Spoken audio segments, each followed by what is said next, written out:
What's up, YouTube? This is Pastor Bob. This is a special video for one of my subscribers to the channel. He's entering in on a project on repairing a Epiphone hummingbird like this. Apparently, he got a guitar with some of the same issues as I have. And he asked me, because it's his first time attempting to fix the guitar, on how to approach it. So, this is a short video for him. Well, short in the world of luthier. So, in the world of luthiers and guitar techs, this will be a short version of it. Um, there's actually more to it, but this is the most simple way that I can put it to get him started without wrecking his guitar and actually getting it to perform properly. Some of the tools that I use for a project like this will be these tools. I use contact cleaner. It's quick drying. It's great. It leaves no residue. So any of the filing that you do or sanding that you do on your frets, this is an easy way to clean it. And it's reasonably priced. It's about $10, $12 for one of these cans. And then if you have any kind of scratches that you want to remove, there's a two-stage process that I use for the body. So any paints. This Meguiar's Ultimate Compound Color and Clarity Restorer, I find it works really good for light to, I'd say medium scratches, not real heavy scratches. It will get those out. And when you get done with that, clean the area real good, and then you want to use this. This is Greenworks or Greenways. This is a high polish. This is really good stuff. It's not cheap. It's about $30 for this. So, and it's about $10 for this. And then for your metal that you're going to be polishing, I use Autosol. I've used this for years. Metal polish works really good. So if you know it works, stick with it. You want to use some kind of a tape off your frets, your fretboard in between your frets. So any kind of painter's tape. Try to get it as close to the frets and over the fret edge. If it's bound, make sure that it's taped off really well. Okay. You want a straight edge of some type that's actually straight. You can use a 4-foot like this, or a 2-foot, anything that's real straight that won't bend when you put it on edge like this. Okay. This is a long sanding block that I made myself. So that's why you see this. I actually made this. Look at them $100 bills. I actually made this block. And it will actually, if you look, when it sits on top, this is actually for when you got the nut off and your saddle and your strings are not on. You can go the whole distance. And I made it. This is a really heavy duty piece of wood. I know it's true. And how I use it is real light. You don't push down hard. And that way you will make sure that it's level all the way across. You can use a steel, a really hard piece of wood like Purple Heart or Koa, Purple Koa. Anything that's a real hardwood that is absolutely true. It has to be absolutely flat. Okay? Not all four sides have to be. Just one side has to be absolutely squared up. Or a piece of metal of any type. That's it, but it has to be true. Okay? The next one is a smaller one that you can get like on Amazon. This is an 18-inch. I use two different types of sandpaper on it. So One side has 1,000 grit and the other side has 600 grit. And then you have another sanding beam with different types of compounds on it, or grits. And then you have an even smaller one. And then you have a diamond, which is a 3,000 when you're really trying to get that one area finished off. Then you have these sanding sticks. I suggest if you're going to get into guitar repair or luthiery that you get these. They're not cheap, but none of this stuff is really cheap. You can find some of the basic stuff halfway decent. Then you have a little sanding block, if you know, for some hard places that you're trying to rough up, to get the rough part out first.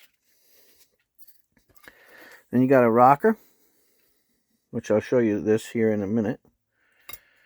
And then this is a fret guide for when you're polishing each one of your frets. You want to put this over your frets to polish your frets. And you have a flat file, which you can use for tapering or rounding off your fret ends. You can also use a triangled one, 3-sided fret file. And these are the type of fret files I use. Nicholas, been in business for a long time. They work great. They last a long time.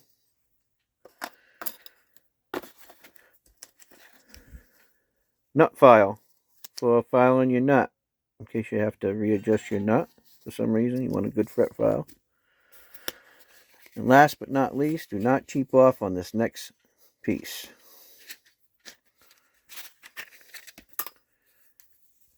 Crowning file. Okay, when you're going to crown, use a crowning file, use a high quality. It's going to cost you probably around $40. It'll last a long time. Inside there is diamond. It's diamond impregnated. Okay. With the different size frets. So make sure you get a good one. Okay. Don't half-ass it, guys. If you're going to do this stuff, you got to have the right tools. Alright?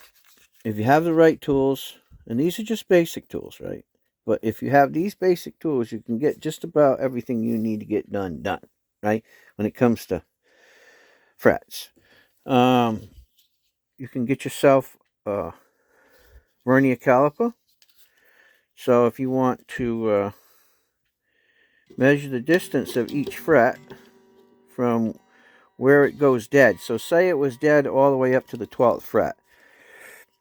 But the 13th fret you could play. So what you do is you take the end, set it down on top of there, right? And if you see there's a little nipple on the end. See that little nipple that comes out? And you set it down, and it will tell you what the distance is from the fret to the fretboard, right? And then you can measure the next one to see if it's higher. If it's higher, then you know what the distance is that you need to bring this fret down and this fret down, okay? So make sure that these frets ain't higher than this fret. If these frets are high here and then they go back low here, you want to take these frets down, okay?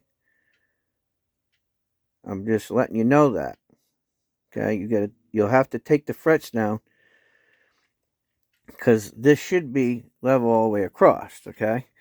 What happens sometimes in building, take this and put it on edge so you can see a little bit better. Do you see how that body contours down? Well, to compensate for that, because what happens is when they set this neck joint, right? This neck joint is set off. It's off, canter, right? So either the block wasn't laid right, or the neck pocket wasn't correct, or when they cut this neck for the neck joint, right? It wasn't cut on the correct angle. And what happens is, if this is off on just a little bit of an angle, over time, the back end will settle on the wrong angle. It will cause you to have what's called fretting, right? And how you compensate that is you got to make sure when you take your fret rocker that your fret rocker slides all the way across there.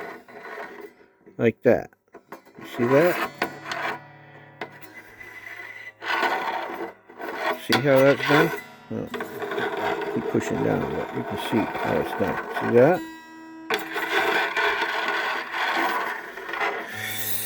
So if you have high frets in here, you're going to have to take those frets down, right? You're going to have to take those frets down little by little.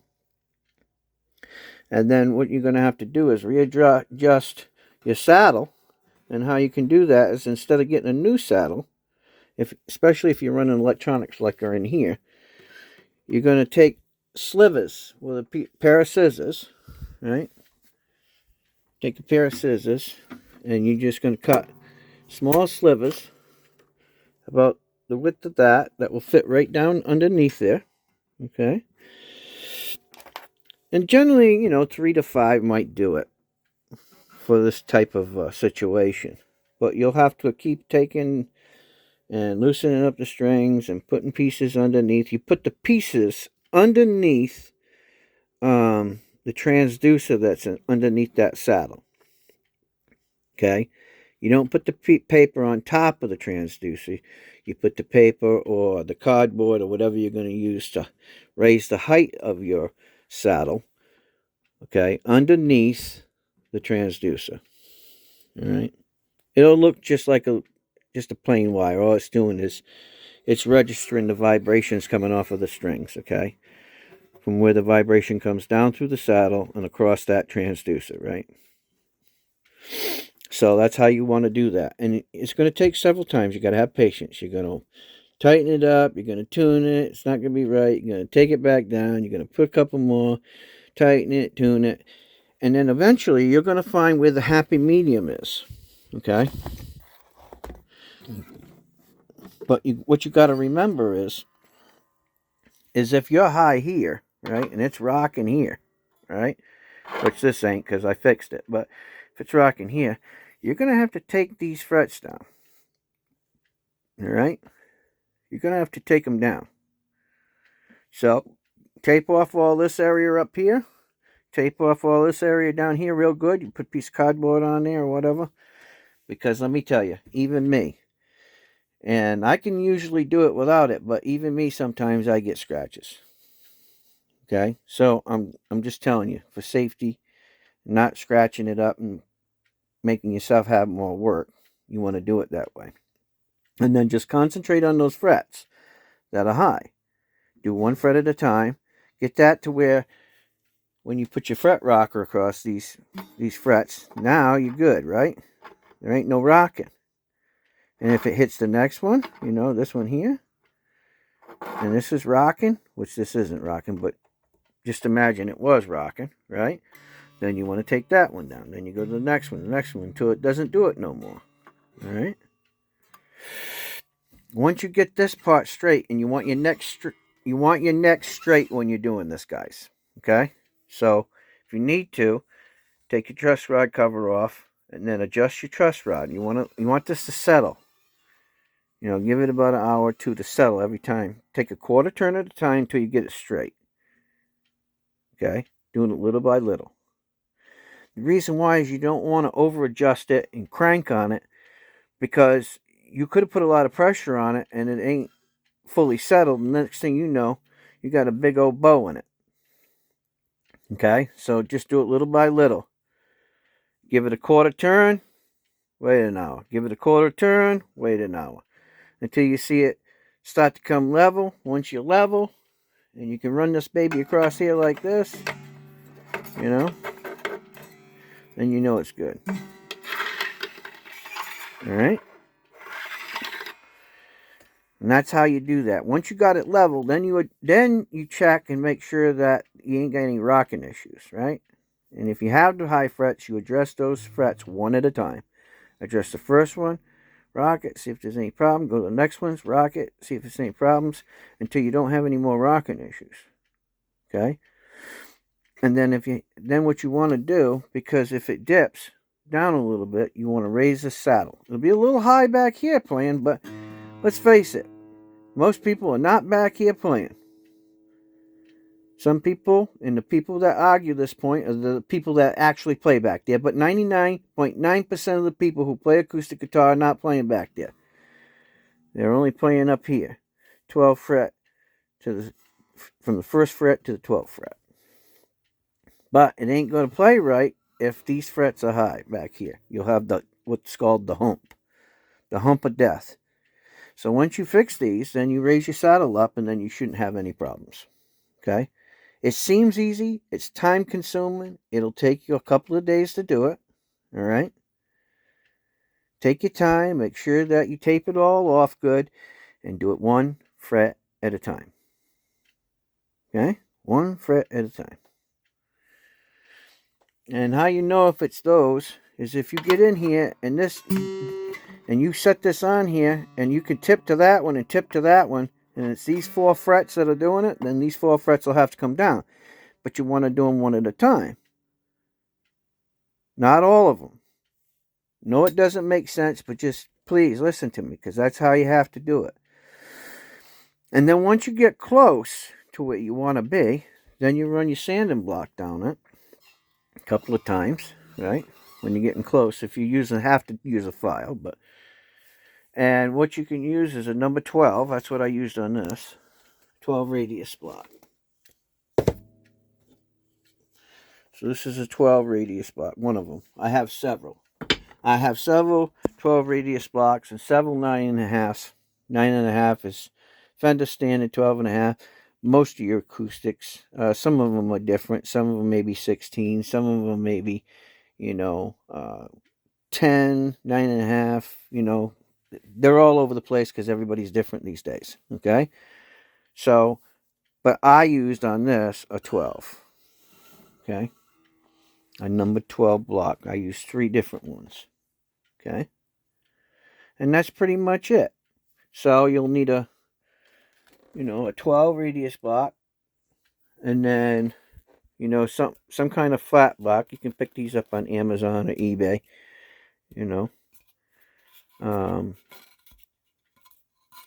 reasonably priced.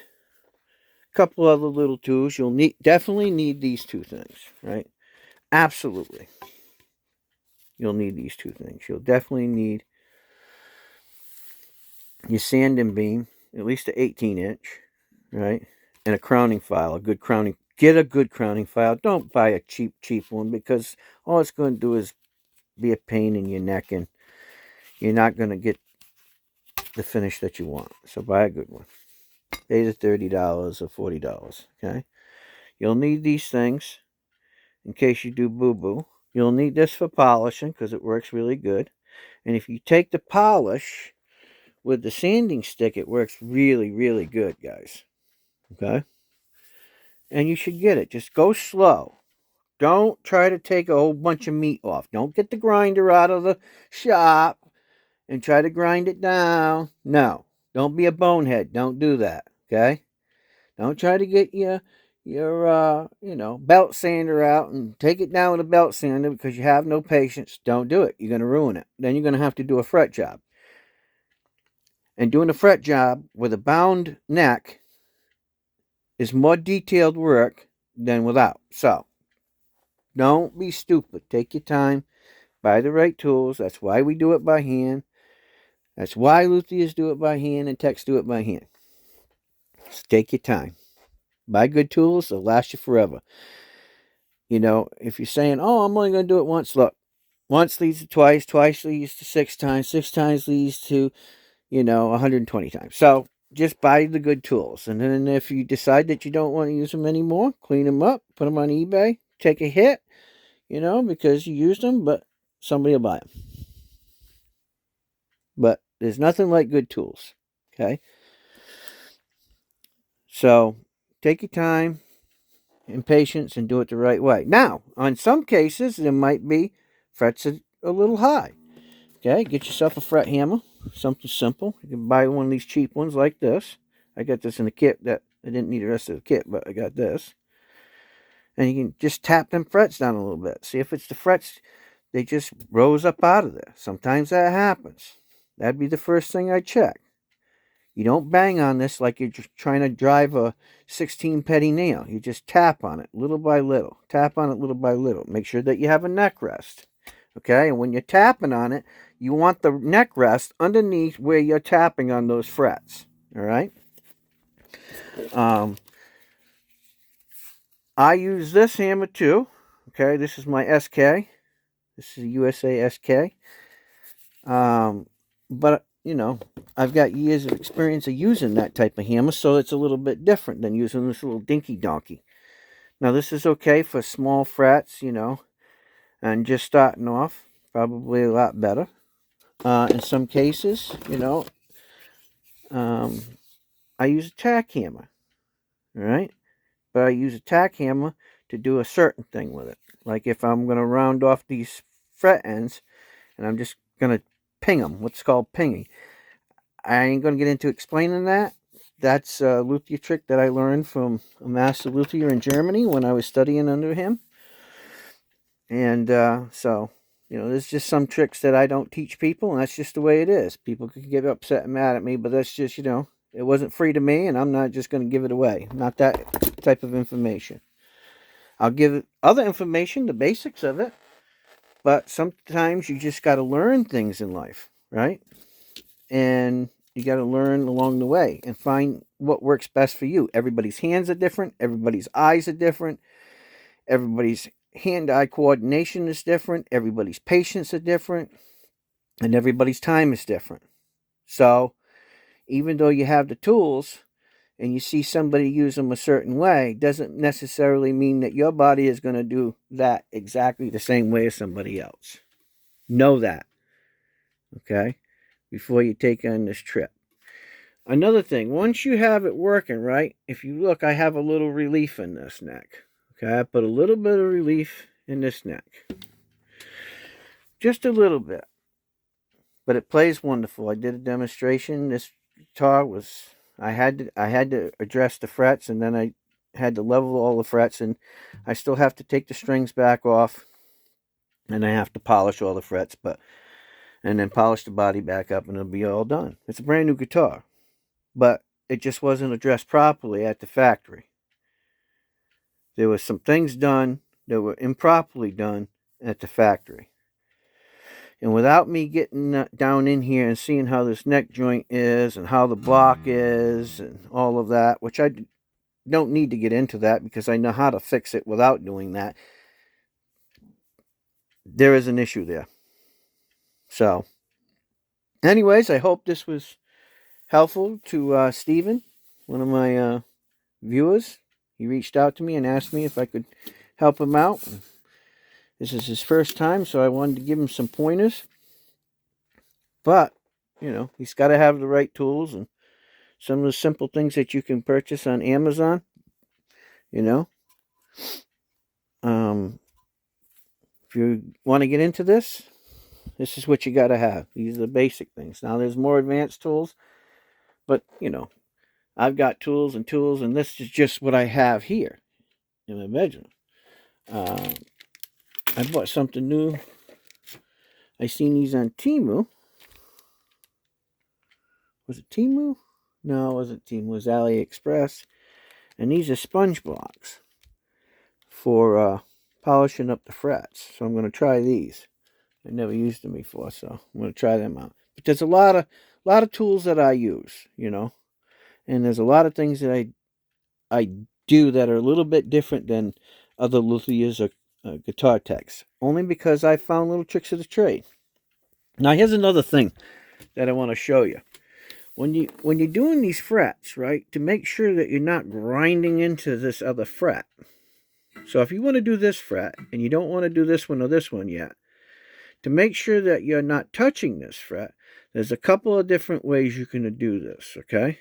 One, you can take these frets off, forward and back. Forward and back of the fret that you want to do, all right?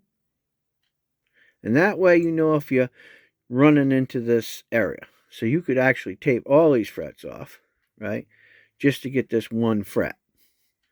That way you know you're within a tape's distance, right? Or once you get down to that level, what you can do is you can take yourself a marker and put it on this fret, and then mark out this fret, and that way you can concentrate and teach your arm and your hands in eye-hand coordination, right? How to just level that one fret little by little. And if you're going off, you're going to touch that fret and you're going to see the mark from the black magic marker where you touched it. So that's just a little trick for you guys when you're getting started in this and you're trying to crown or you're trying to level off certain frets. Hope this was helpful to you, Stephen. If you have any other questions, you know how you can get in contact with me, and I'm happy to help you out. I know this is your first time and I don't want to see you screw it up. So that's why I thought it would be best that, I do the video for you. And I wish you good luck. Take care. God bless. Hope this was helpful for the rest of you guys. Like, share, subscribe. This is Pastor Bob, and I'm out of here. See ya.